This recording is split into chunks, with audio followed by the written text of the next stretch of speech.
same theme about peace and Gaza, and I know the President had a bit to say today and yesterday.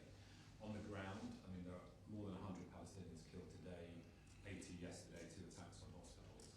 We've had Tom Fletcher, the UN Humanitarian chief, urging the Security Council to prevent, in his words, genocide.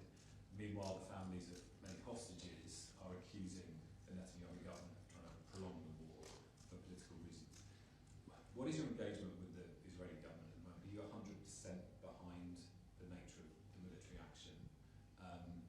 And what is your own position, basically, on, as you do with Eden Alexander, talking directly to Hamas to get the rest of us? Well, let me just say, I spoke to the Prime Minister today of Israel. I know the President's been in contact with him earlier this week.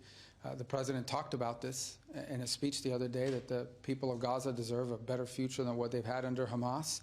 We think that the elimination of Hamas is what achieves peace. We're troubled by the humanitarian situation there. Both the Israelis, with American backing and support, have offered a plan to deliver aid that doesn't get diverted or stolen by Hamas. I've heard criticisms of that plan. We're open to an alternative if someone has a better one, but we are for all the aid we can get without without Hamas being able to steal it from people. But I think all of us would love to see an enduring end to this conflict, which, by the way, would end immediately if Hamas were to surrender. They're a terrorist group. They're a group that kidnapped, raped, murdered innocent people that had nothing to do with the war. And as long as they exist and they're around, you're not going to have peace. This is not a peaceful group. This is a group that deliberately on October 7th committed horrifying crimes, which has triggered this conflict.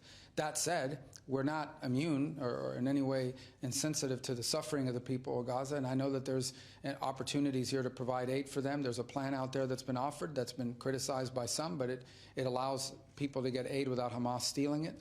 And we'll continue to work towards that in ways that we think are constructive and productive. And what about the negotiations? Are you in direct contact with Hamas? And would you continue to do that if it's a way to get the rest of the hostages? Well, I think anybody that tells you there are obviously messages passed between intermediaries in the case of Hamas.